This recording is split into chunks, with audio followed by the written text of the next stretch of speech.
सभी भक्तों को जय श्री राम।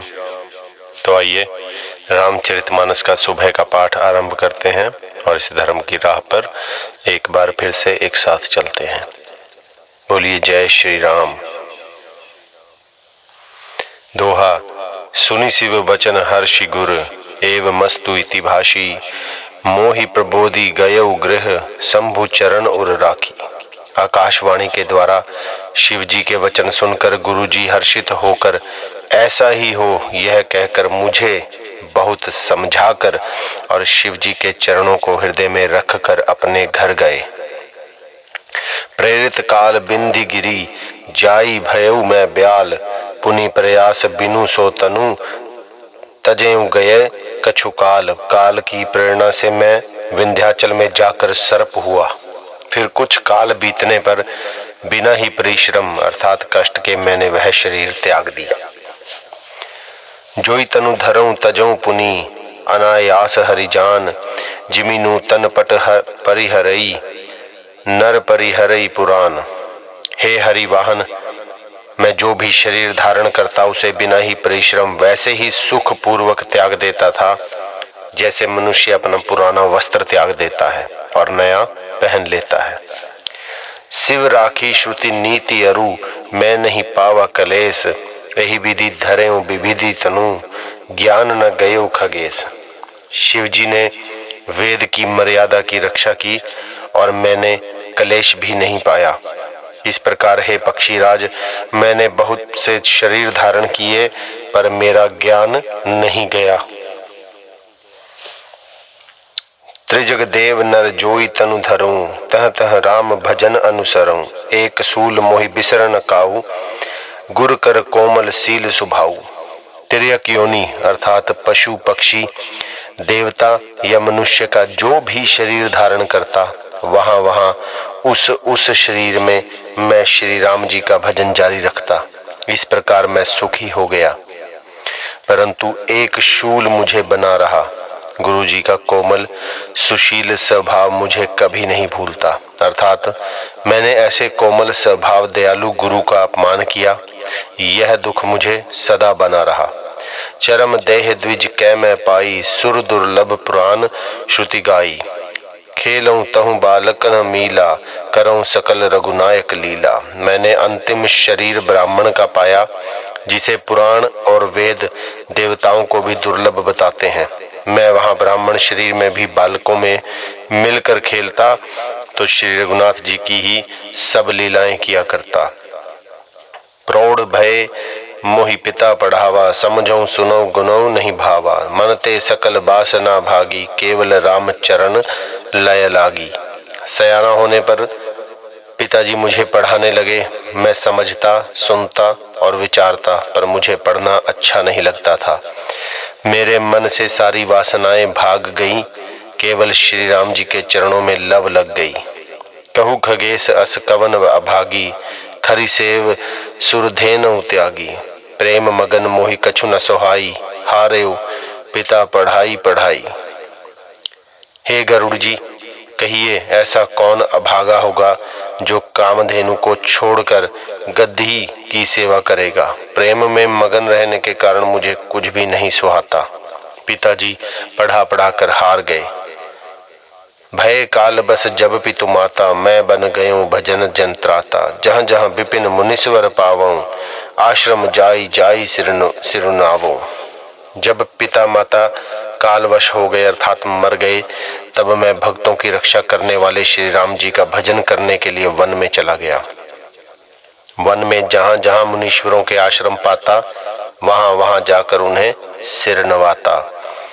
बूझूं तिन्हि राम गुण गाहा, कहीं सुनऊं हर्षित खगनाहा। सुनत फिरऊं हरि गुण अनुबादा, अव्याहत गति शंभु प्रसादा। हे गरुड़ जी, उनसे मैं श्री राम जी के गुणों की कथाएं पूछता, वे कहते और मैं हर्षित होकर सुनता। इस प्रकार मैं सदा सर्वदा श्री हरि के गुणानुवाद कर सुनता फिरता। शिव जी की कृपा से मेरी सर्वत्र अबाधित गति थी, अर्थात मैं जहां चाहता वहीं जा सकता था। छूटी त्रिपदी इशना गाढ़ी, एक लालसा उर अति बाढ़ी। राम चरण बारिज जब देखूं, तब निज जन्म सफल करी लेखूं।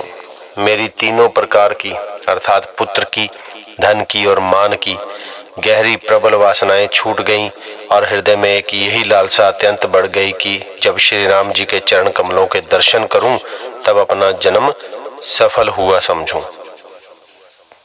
जही पूछऊं सोई मुनियस कहई, ईश्वर सर्वभूतमय अहई। निर्गुण मत नहीं मोहि सोहाई, सगुण ब्रह्म रति उर अधिकाई। जिनसे मैं पूछता वे ही मुनि ऐसा कहते कि ईश्वर सर्वभूतमय है। यह निर्गुण मत मुझे नहीं सुहाता था। हृदय में सगुण ब्रह्म पर प्रीति बढ़ रही थी। दोहा। गुर के बचन सुरति करी, राम चरण मनु लाग। रघुपति जस गावत फिरऊं, छन छन नव अनुराग। गुरु जी के वचनों का स्मरण करके मेरा मन श्री राम जी के चरणों में लग गया। मैं क्षण क्षण नया नया प्रेम प्राप्त करता हुआ श्री रघुनाथ जी का यश गाता फिरता था।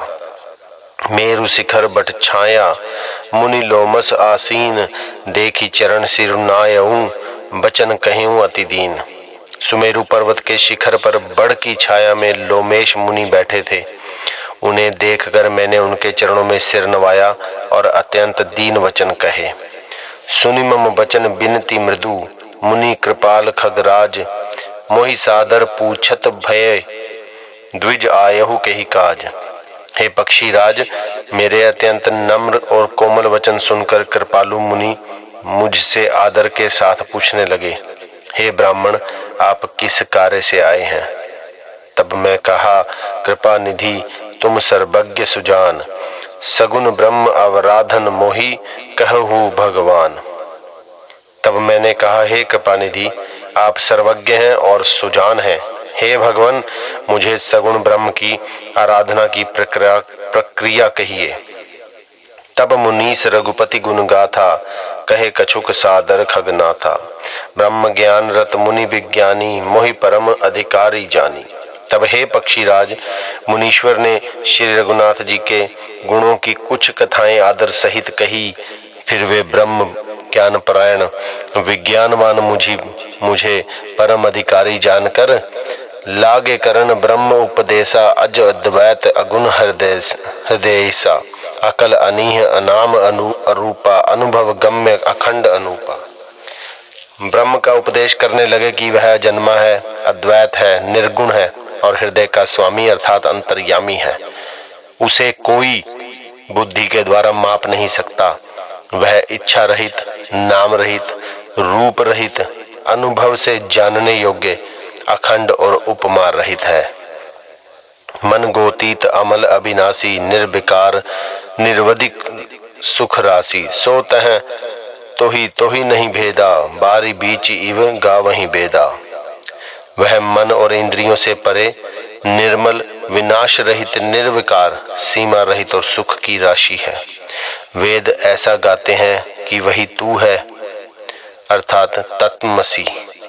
जल और जल की लहर की भांति उसमें और तुझमें कोई भेद नहीं है। विविध भांति मोहि मुनि समुझावा, निर्गुण मत मम हृदय न आवा। पुनि मैं कहेऊ नाई पद सीसा, सगुन उपासन कहेऊ मुनीसा। मुनि ने मुझे अनेकों प्रकार से समझाया, पर निर्गुण मत मेरे हृदय में नहीं बैठा। मैंने फिर मुनि के चरणों में सिर नवाकर कहा, हे मुनीश्वर, मुझे सगुण ब्रह्म की उपासना कहिए। राम भक्ति जल मम मन मीना, किमि बिल गाई मुनीस प्रवीणा। सोई उपदेश कहु करी दाया, निज नय नहीं देखऊं रघुराया। मेरा मन राम भक्ति रूपी जल में मछली हो रहा है अर्थात उसी में रम रहा है। हे चतुर मुनीश्वर, ऐसी दशा में वह उससे अलग कैसे हो सकता है? आप दया करके मुझे वही उपदेश कहिए जिससे मैं श्री रघुनाथ जी को अपनी आंखों से देख सकूं। भरी लोचन बिलो की अवदेशा, तब सुनियहूं निर्गुण उपदेशा। मुनि पुनि कही हरि कथा अनुपा, खंडी सगुन मत अगुण निरूपा।